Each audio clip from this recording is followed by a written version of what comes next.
talks about FASD. I'd like to introduce Louise Sullivan, who is a former secondary teacher and Senko and an adoptive mum to a child with FASD. We're going to find out all about it. And she now works on a project at a farm for children with SEND and mental health needs. So, hello Louise. My first question is, what is FASD and when did you first become aware of it?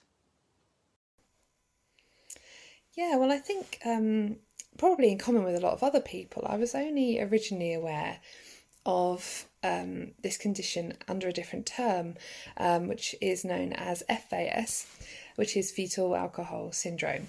And I think that traditionally was the name that was given to the condition, and it was understood to be quite a rare condition. So I became aware of it first as a teacher and an educator in specifically as I was in a leadership role overseeing all of our whole school PSHE curriculum, which is personal, social, health education. And within that, we were working on a unit with our year 10 and our year 11 students, looking at alcohol and drugs.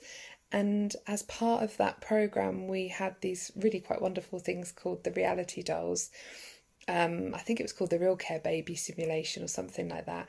So you had we had 3 or 4 actually, dolls that mimicked a baby, and the students got to take one of them home, and it would demand food, it would cry to be changed. There was all sorts of brilliant things it could do, and it would give you like a computer readout of how they'd been treated over the course of their stay with the students. But we had one that was known as the FAS demonstrator baby. And I actually used that when I delivered assemblies. That would be one big assembly for the whole year group where we'd talk about the effects of drinking alcohol when you are pregnant. But really, it was kind of seen as this condition that it would only happen to the fetus if the mother was, say, a binge drinker or possibly before she knew she was pregnant, and that's obviously true now as well, or an alcoholic. And often it was believed that the baby would be born addicted to alcohol and they need to go through withdrawal. But actually, when I was delivering these programs, it was back in 2010, 2011 and 12, and then we adopted our son in 2014. He was age 5 when he first came to live with us, and there were no obvious kind of indicators at first. But when we started to kind of research, and after several years of having a very difficult time with him and things not calming down like the social workers expected them to, we did a lot of research and actually came to the conclusion that he may have FASD. So the difference between FASD and FAS is fetal alcohol spectrum disorder. So that's a collection of disorders. That's kind of an umbrella term that's used. And then you have subtypes underneath that. So FASD is a spectrum disorder, much like you would expect with ASC. You get, people on the more severe end of that spectrum and other people on the milder end. So it's a neurodevelopmental condition with lifelong physical, emotional and behavioural challenges, and I'd say sensory as well actually, caused by exposure to alcohol in utero. In addition to all the effects on the brain, that is, and it's actually known as organic brain damage rather than an acquired brain damage, that would happen through an accident or something in life. So the thing that not many people know is that FASD is a full body diagnosis. So it can occur with over 400 other known conditions, and they're on these 3 subtypes. So our son has one of these diagnoses. So you get FAS, like the traditional fetal alcohol syndrome. You can have ARBD, alcohol-related birth defects, and then ARND, which is alcohol-related neurodevelopmental disorder, and that's what our son has been diagnosed with, along with some other things, including a learning disability. And I think really we only became aware of the possibility that he would have this condition when in the home we were trying to support him with learning in the evenings, doing homework, like all good parents try and do. And we realised, he wasn't retaining what we were teaching him over long periods of time. And we knew that from classroom teachers as well, but the response, I guess, from lots of people, including teachers, but other professionals too, like social workers, was he's still, very traumatised. He hasn't been with you very long. Just give it time, it will settle. He's not able to learn because he's in a state of hypervigilance and fight or flight, which all made sense. Having said that, after 2.5 years, we were still seeing such high levels of aggression in the home, such difficulty with learning that it was making it impossible to parent him really without conflict. And it's at that point when I started to think there was something going on, and it wasn't just trauma. And I was kind of supported in that by our play therapist who was working with our son at the time, who said she'd never seen such a frenetic child in play, as she did with her work with our son. So yeah, we had to go kind of do a bit of battling, but eventually we got a referral to a paediatrician, and eventually through some educating. Actually, it often is the case that the parents with FASD are trying to educate their professionals currently, because there isn't a lot of knowledge around FASD in the UK. So after having done that, I was really thankful actually that we got this paediatrician, because she was willing to listen to me. She understood that I'd done my research and that I was very knowledgeable. So being trusted helps a lot, because otherwise you feel like a neurotic parent a lot of the time.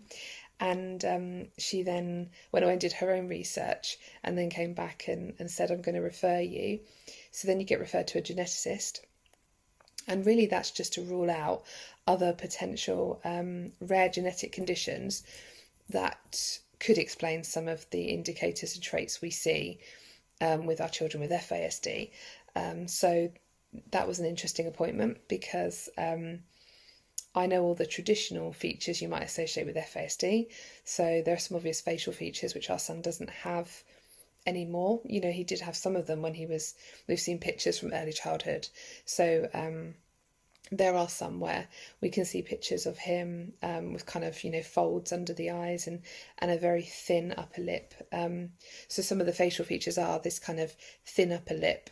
And then also most of us got a ridge here, but actually that's called the philtrum. But children with FASD, or very prominent facial features when they have FAS, will have a flattened philtrum. And you'll often see that the eyes are quite wide set or set apart as well. So Leah didn't have any of those features by the time we got to this appointment, but he does have a very small head. They measured the circumference of his head and then confirmed that he had a disproportionately small head and skull compared to the rest of his body, which suggested something had happened during the development, the gestation as a fetus. So that's called microcephaly, and that's on his diagnosis paperwork. And then strangely, they kind of looked at his feet as well, and I didn't know this, so they can see by kind of the curving toes and how spread out the toes are as well, and that can be a really a big sign that FASD has or alcohol's had an effect on their development. So she did those kinds of checks and confirmed the diagnosis, or confirmed suspected, or probable. Sometimes you get on your paperwork, but actually ours was confirmed without the word probable. So yeah, we kind of knew about it from that diagnosis onwards and did our research, obviously. It's really interesting because lots of people associate the condition with stunted growth in a very small child, and our son is very tall and very gangly. He's just not what I think most people expect when you talk about someone having a learning disability and you explain to them that he has FASD. So my next question is, how does FASD affect your son, and how might this differ from other neurotypical children? Yeah, I think if you met our son in, let's say, a local playground, you perhaps wouldn't see anything out of the ordinary. And it can be a bit strange because there isn't always an obvious indicator that he's struggling with additional needs.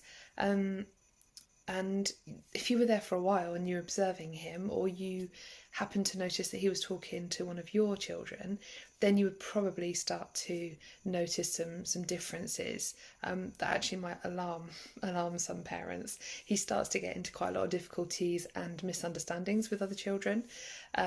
He can be quite controlling or dominant in play with other children. And some children are fine with that and they'll kind of follow his lead, and he often has younger children following him in playgrounds because he's so imaginative.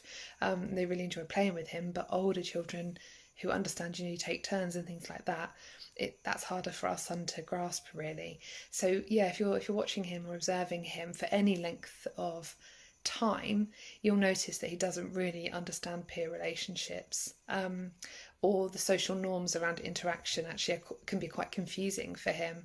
So yeah, I mean, he masks that well, I would say, most of the time.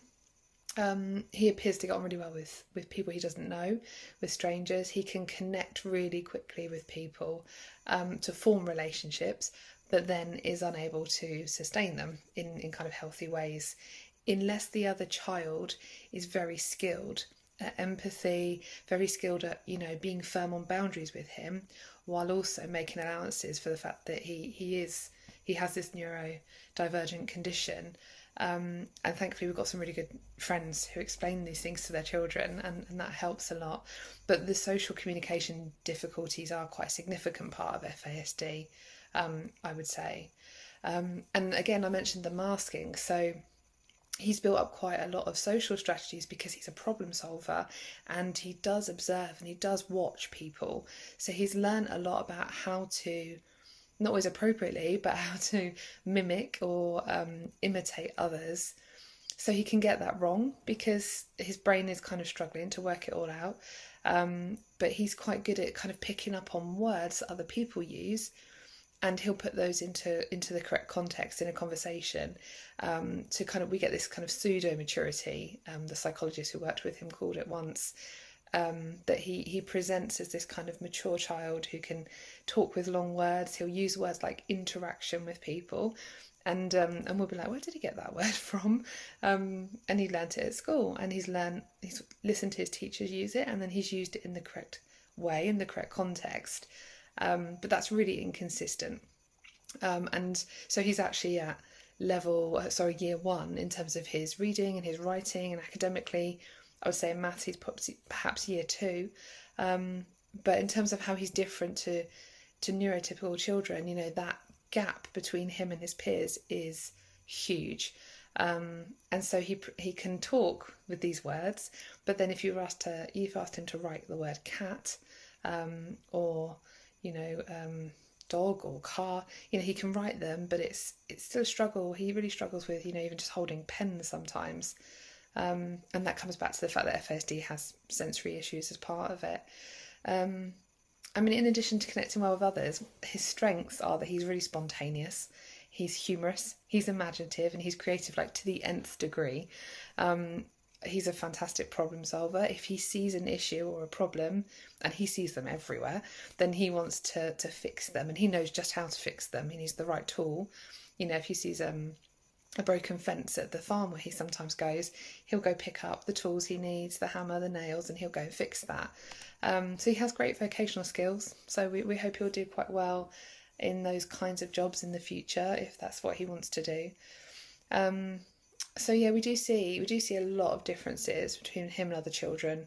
Language difficulties is another issue, because he has what's known as expressive versus receptive language. So his expressive, the words he uses, I mentioned some of the longer words, he can do very well in, and that makes adults believe that he understands more than he really does.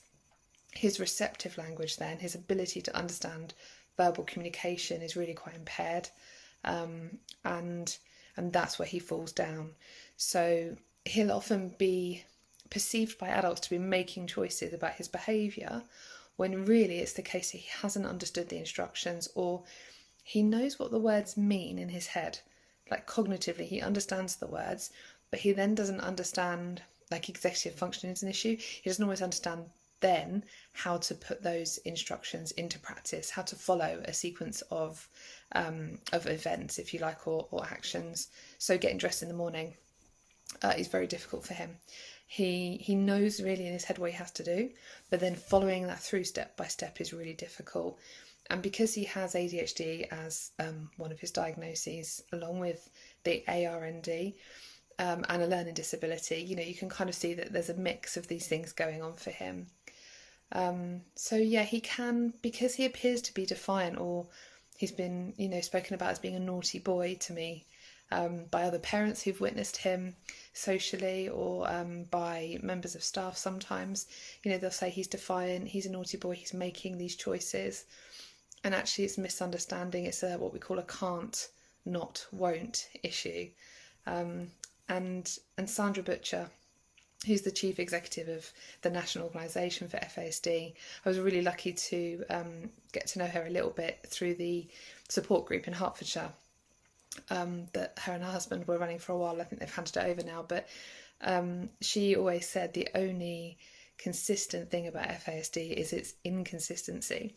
So there'll be days where it appears like Leo understands things, kind of how I was talking about with the maths earlier, the maths homework, and then other times he won't get it at all. And that's genuine. That's not him not trying hard enough again. That's a genuine not understanding issue.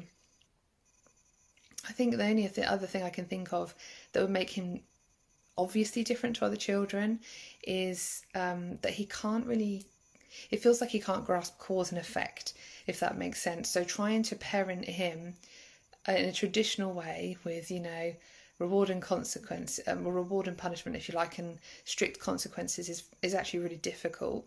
You can't always understand whether his reactions, his meltdowns are choice, because sometimes there is an element of choice there, or whether it's to do with his condition. And my husband and I have these conversations often.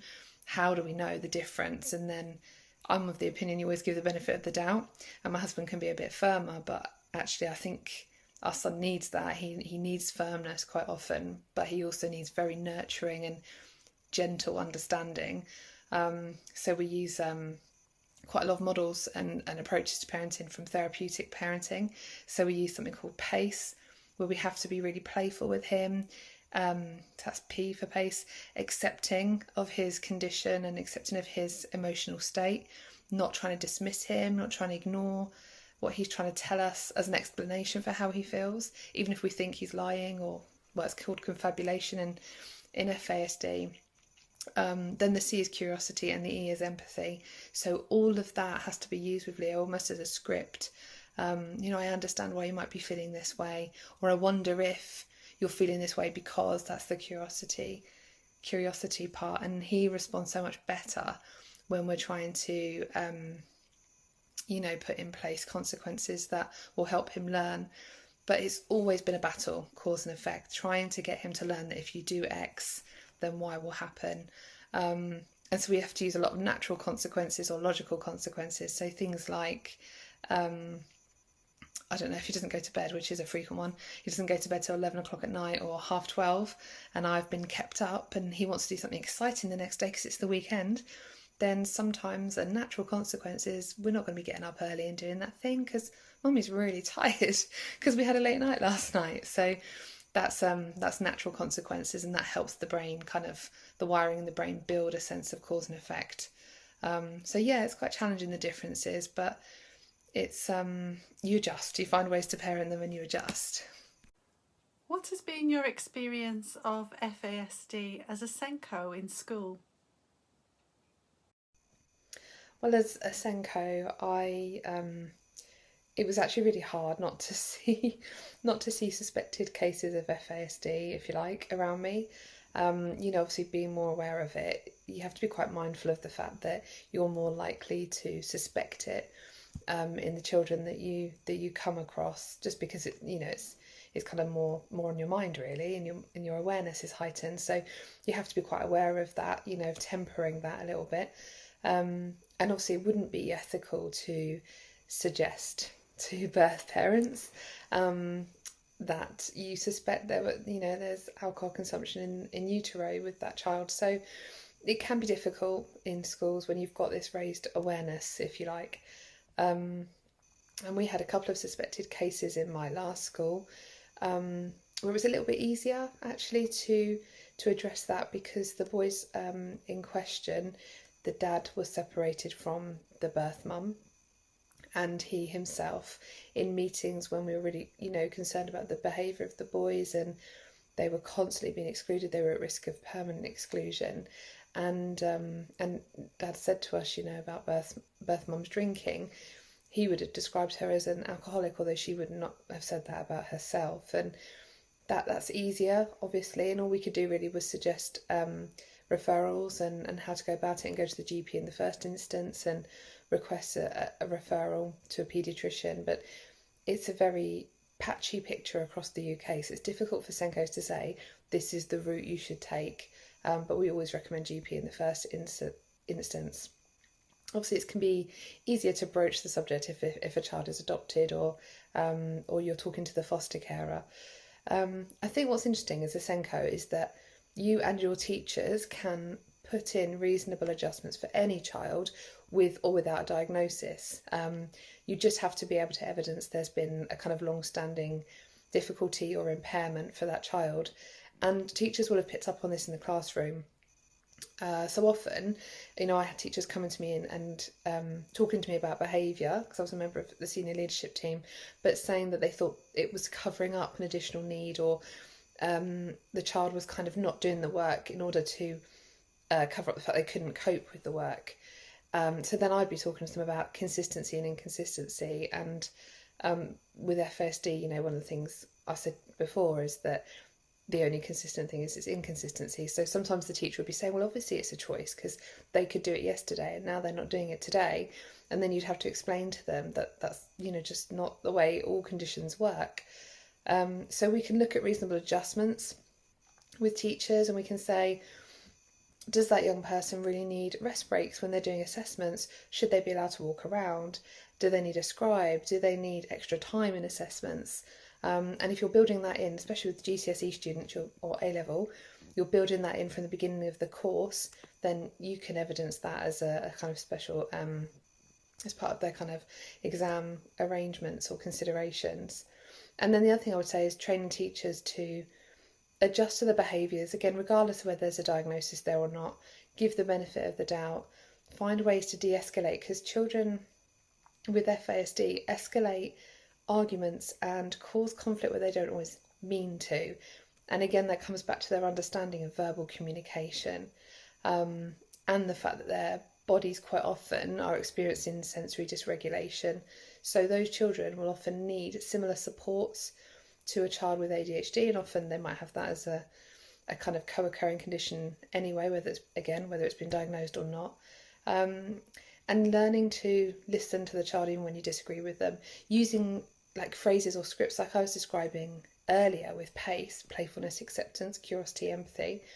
Obviously don't take the playfulness too far in a silly or sarcastic way, but just using light-hearted humour to diffuse tension, things like that, good practices really, or best practices in teaching and supporting with kind of distressed behaviour, I would call it, rather than, it was challenging. And again, the other thing I noticed, because before I was a Senko, I was, and alongside being a Senko, I was the main designated safeguarding lead for this large secondary school, I was working in. And again, so you wouldn't necessarily know that these children had additional needs initially, but they would show up on our exclusion figures if we were concerned about them, in terms of repeated defiance in the classroom or repeated risky behaviours sometimes around the school site. Often those children potentially are the ones that you could suspect as having FASD, because you've got repeated defiance and exclusions, or detentions and then exclusions, because they struggle to learn from cause and effect or from consequences, or they struggle to link cause and effect. You've got risky behaviours that are often extremely easily manipulated by others. And that's a significant vulnerability for them. I mentioned earlier with my son that he's really good at connecting with other people, and can be quite familiar with strangers, and that is a noticeable vulnerability for him, that he doesn't understand why he can't follow new people around. And as children like him get older, they gravitate towards people sometimes who they don't really know very well, or who don't have their best interests at heart. And it's very difficult for the adults to actually spot those kinds of vulnerabilities without the correct training. So something that might be worth doing as a Senko or a professional is trying to get people to come in and deliver training. Now, I'm part of a parent group which is called FASD UK, so it's for parents and carers. But there is actually a professionals group. So this is on Facebook. Sorry, there's a professionals group as well. So people can just go onto Facebook and search for that, and there'll be lots of training options there. People who deliver training for obviously for fees, but then also they might know of people, especially parents like myself or foster carers, who've become experts in FASD by our experiences. And so there's people like that out there who will go into their local school and train teachers, just because we so desperately want to raise awareness in this country. We've got issues with like deficits in the receptive language, like I was saying, the inability or the difficulty with understanding verbal communication. And what happens is, I mentioned exclusion. You get this exclusion to prison pipeline, it's called. So we know that these children often show up in our exclusion figures in detentions, things like that, because they struggle to understand, but then they themselves become misunderstood by the adults who perceive them as troublemakers, or, like I said about my son earlier, naughty. And so thankfully what is starting to change and is a little bit encouraging, we've got these little signs of hope, is that youth offending teams, for example in my local area, have now speech and language therapists to start working with those young people to spot where their difficulties are in understanding consequences to their behaviours that have then led to offending behaviours. So yeah, there's these kind of little pockets of hope, I suppose I would say, where we're getting therapists or interventions to work with these children or for these children to ensure that actually their long-term outcomes are improved. We're really fortunate with our son that he had a play therapist in the early days with him. He's had, because we've got some fund, we always have to apply for the funding through the Adoption Support Fund, but we had funding for an occupational therapist who worked with him for a while. And then we've learnt to apply those strategies, as his school have too. And also at the moment working in school with him as a speech and language therapist. So you don't often get the full mix of all those different therapists or professionals, because there isn't like a treatment pathway, if you like, for FASD in this country. So again, it's lots of battling and us having to push for, well, we need this professional involved and we're going to need to apply for this funding with a social worker. And again, it's quite tiring, but it's always worth doing because it'll improve his long-term outcomes.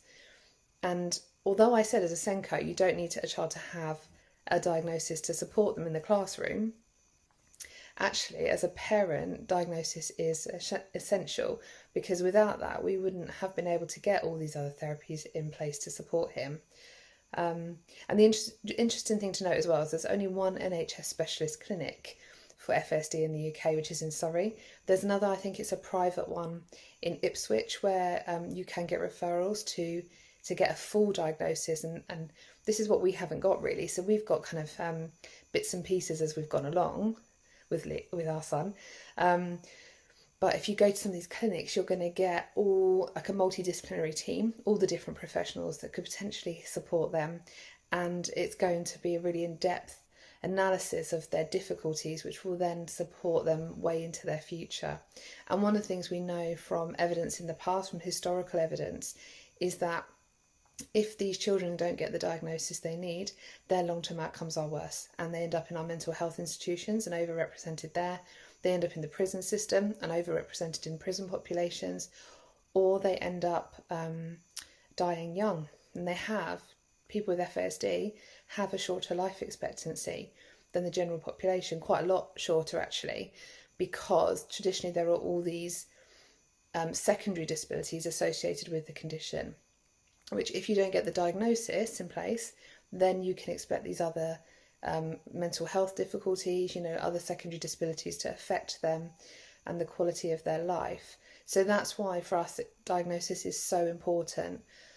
So why is so little known about FASD in the UK, and what should we be looking out for as practitioners working with children and families?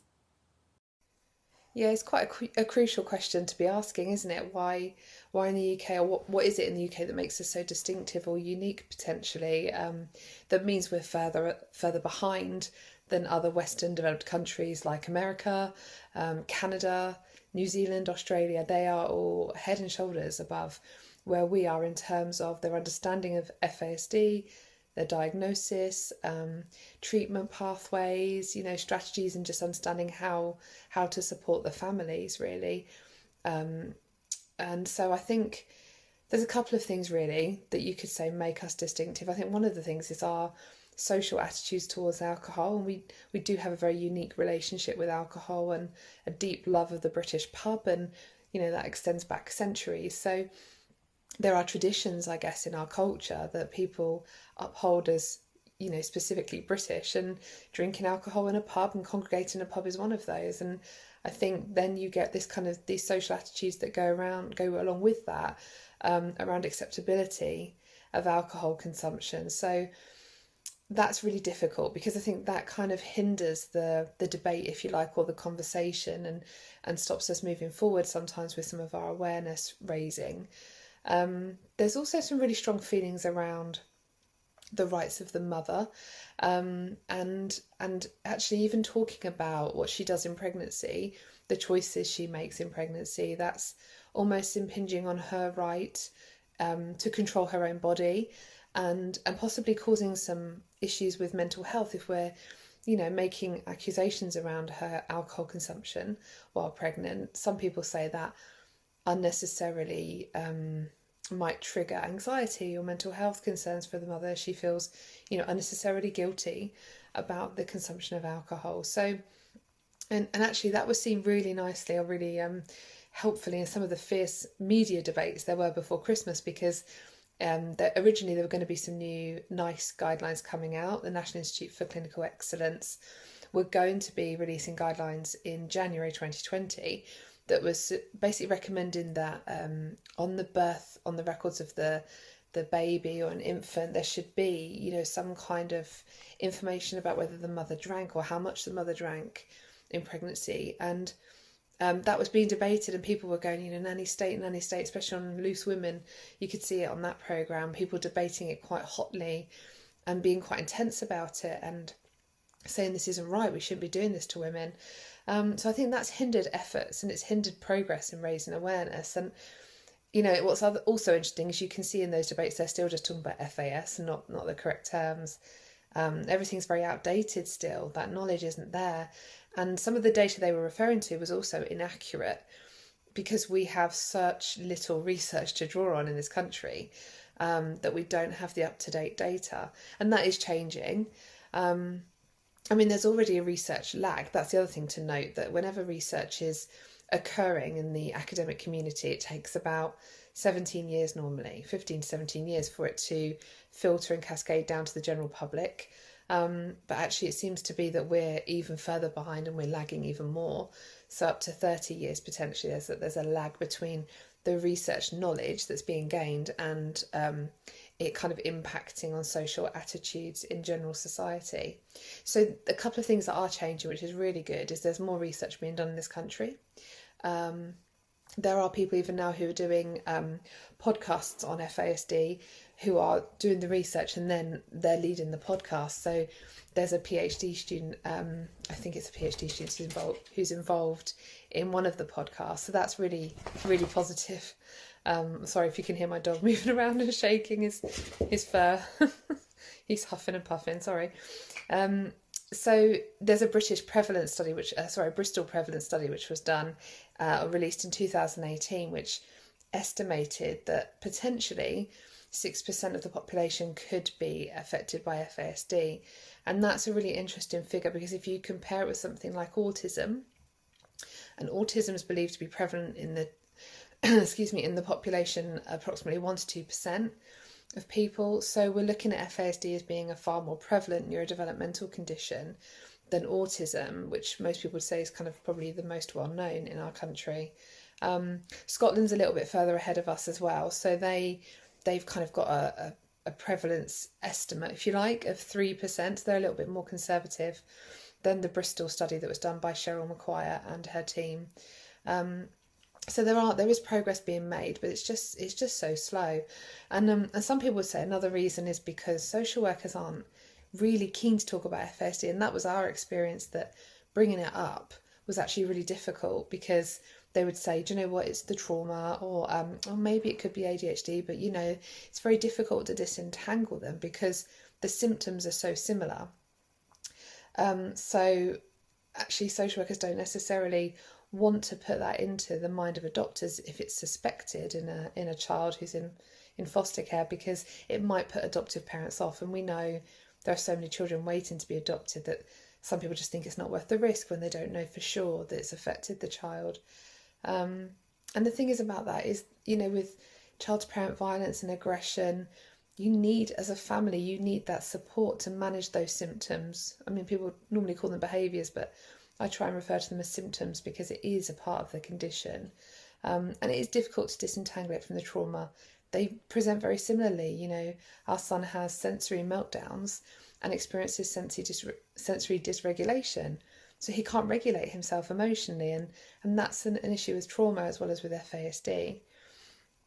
And I guess the other thing is that birth mums, where the child has remained with the parents, birth mums are not necessarily keen to admit to drinking. So what is quite helpful is on our FASD support group on Facebook, we actually do have some birth parents who have said, I could see there was something going on with my child and I couldn't ignore it. And if that meant admitting to them that I'd inadvertently caused some organic brain damage, which is what FASD is seen as, organic brain damage, then those parents have kind of gone through the necessary channels, got the diagnosis and owned up to that, and that's that's to really be commended. It must be really hard for those parents, but I think that's part of the reason why change is starting to happen now, because we're all kind of chipping away at the barriers and being honest about the struggles, really.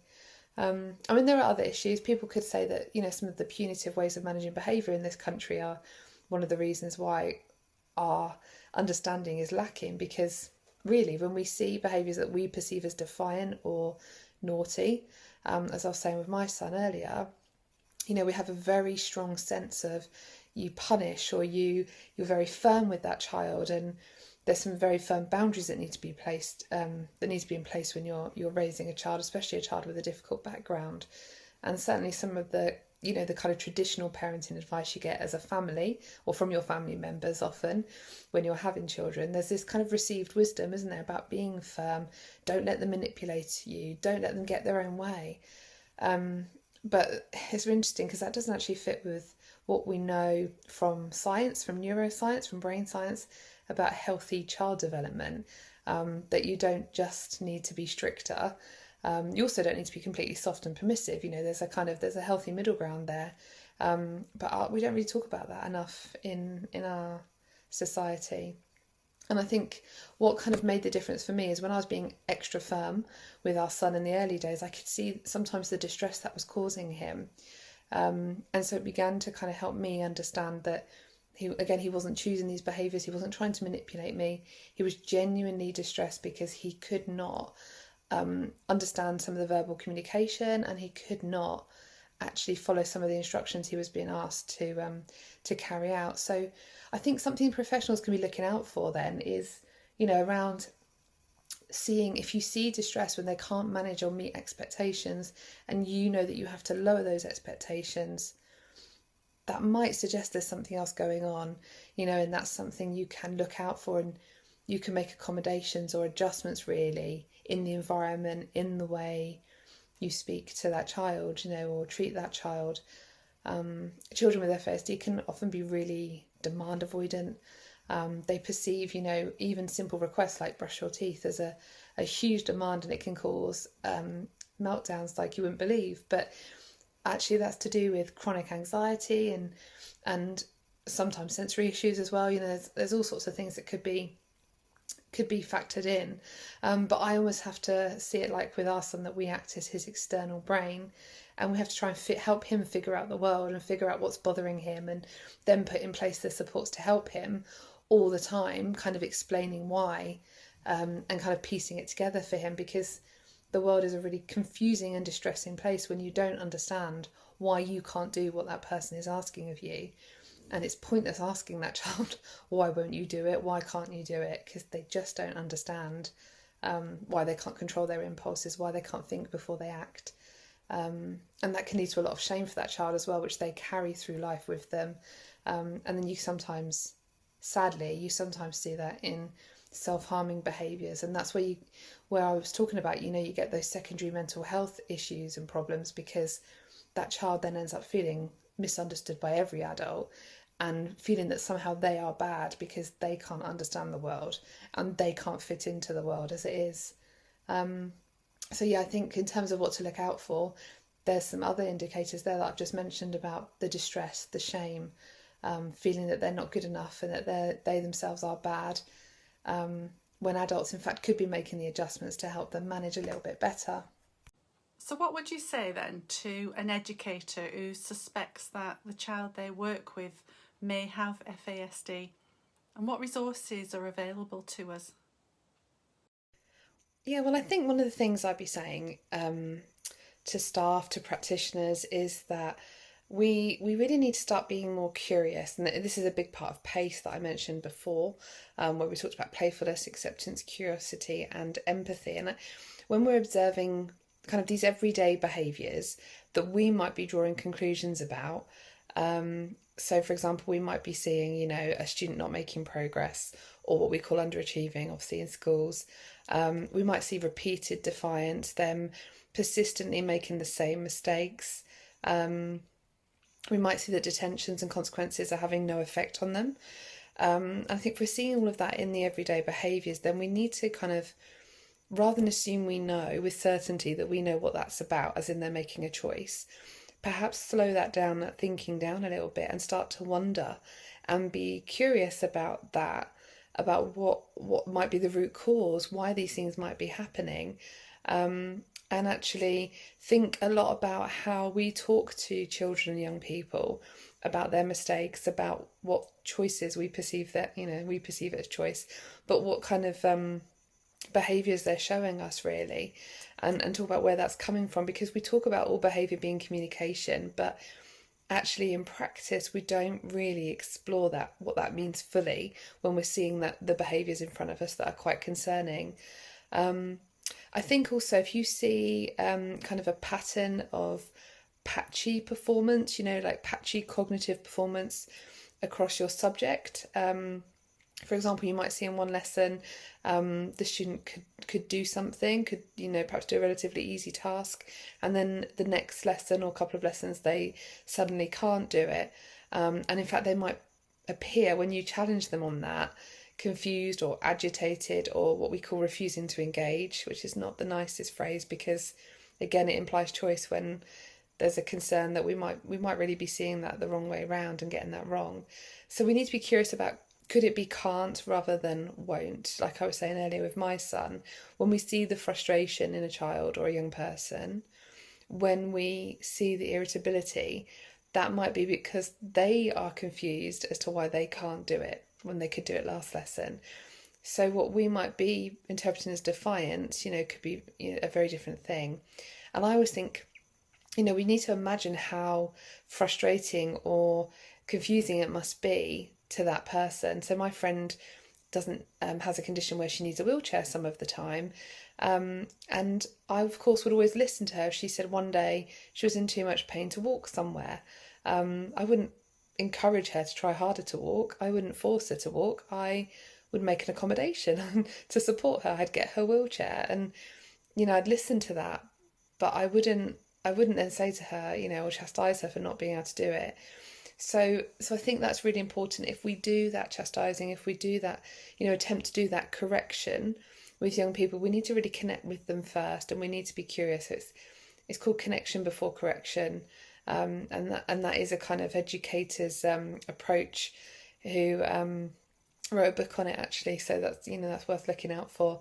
But the other thing I want to say is that the way we talk to young people is really important, and there's loads of really great work going on with trauma-informed educators and trauma-informed practitioners, and some training that's happening actually really helps how teachers treat our son and talk to our son.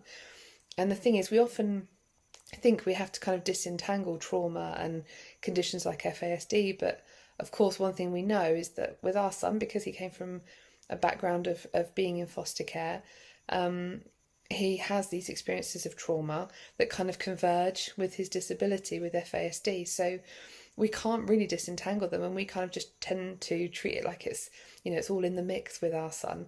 And we come up with what I would call a menu of strategies or a toolkit of strategies, because again, to do with the inconsistency of FASD, what worked yesterday won't necessarily work today or tomorrow. So it's about having a range of strategies you can use.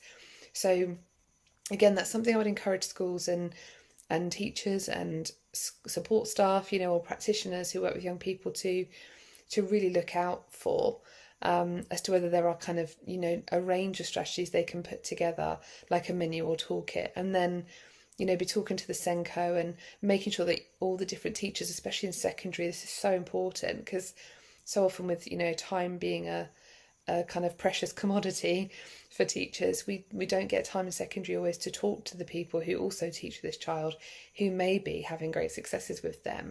So creating time if you can, or sending emails and trying to create together across the teaching team a range of strategies that do appear to work with a child, and continually reviewing that is a really important thing to do. But you have to be flexible with the strategies, because again, what worked yesterday might not work tomorrow.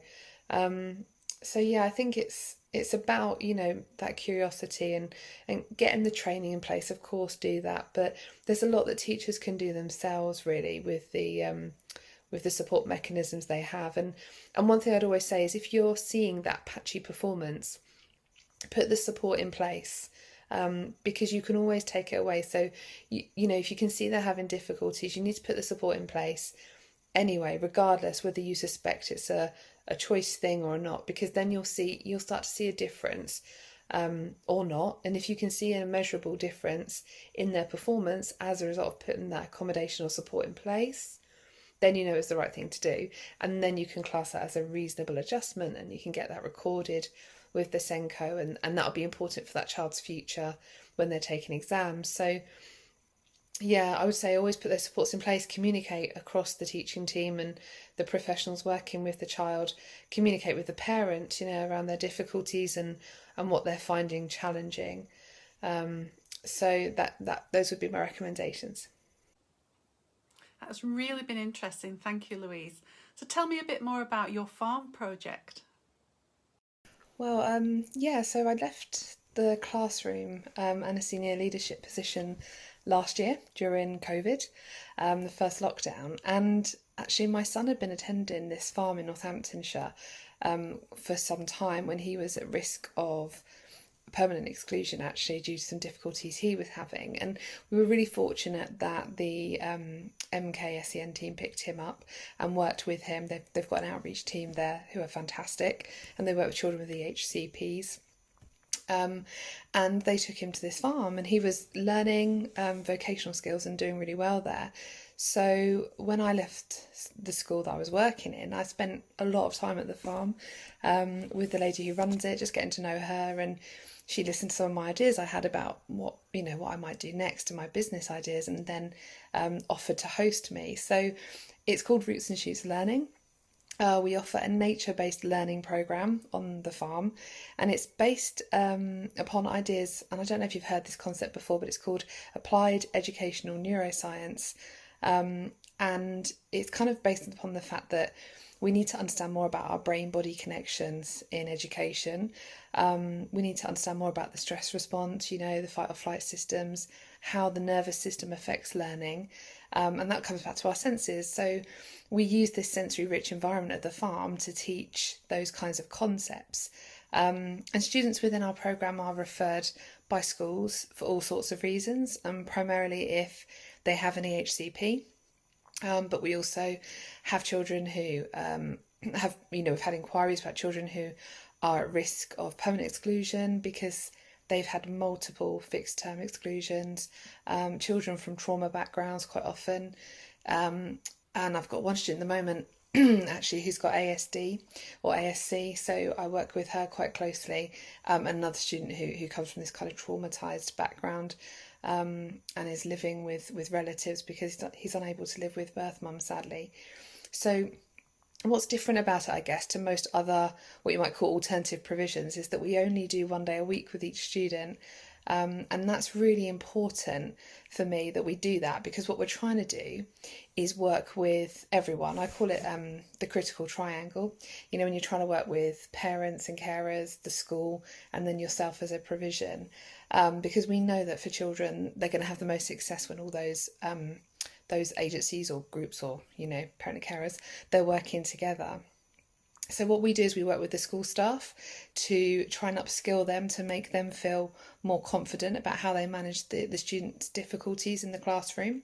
And then we'll also work with parents and carers to support them to build their capacity, really, because what we often find is that by the time students are coming to the farm or coming to work with me, that parents and carers are kind of at the end of their tether, really, and looking for support. So we're building that capacity. We're giving them strategies that we're using or learning at the farm, for the child to then go and practice and apply in the home as well as at school. So, you know, we're keeping a really close contact with parent and carers for that reason. So the strategies we're using are neurosensory strategies, really working on teaching the child to understand the brain-body connection. Thanks so much, Louise. It's been really interesting listening to your presentation. If people want to know more, we'll put a list at the end of this presentation or to download with it so that you can find out more information. Thanks so much. Hey, it's Ian here at Studio TV. Thank you so much for joining us here at Getting It Right for Me Live. Let me ask you a really quick question. Are you here because you are hoping to develop your skills and your knowledge and all your learning and understanding around supporting and caring for children and young people with special educational needs and disabilities? I assume that's what you've come here for. We hope that you're enjoying your time here with us. There's some amazing people, and we're so grateful for them coming and being part of this. And we're so grateful for you to be joining us as well.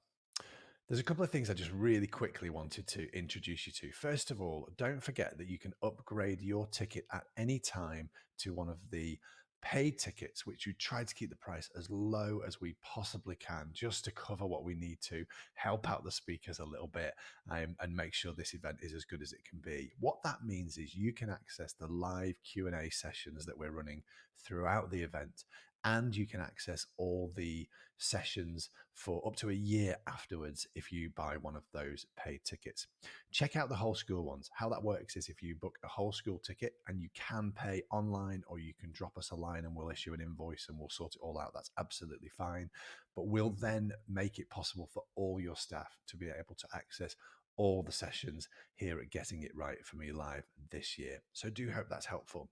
The other thing I want to mention is, and there are lots of members joining us this week, so thank you so much to those of you who are members, but we have put together, if you're looking to go deeper and access ongoing support and help and training, either as an individual, as a parent, as a professional supporting someone with additional needs, in a school or educational setting, or from a professional point of view, we have put together here at Studio TV with Lynn McCann and her team at Reach Out ASC a fantastic membership that starts at just £10 a month and includes a wide range of courses to help you support those in your care. There's a load of resources and tools, printable things that you can use to work with those children, support them. And there's more content being added all the time. One of my favorite parts of the membership is there is a peer group community that's built into that. So you can ask questions of Lynn and her team and your peers, built right into that membership as well. As I say, it starts at just £10 a month. Whole school memberships are there. We're offering trust-wide memberships, and local authorities have started to get in touch and offer this to their staff across a range of schools as well. We would love for you to join our community. If you've got any questions on that, drop us a line, but very much hope to see you there. And thank you so much. Enjoy the rest of the day.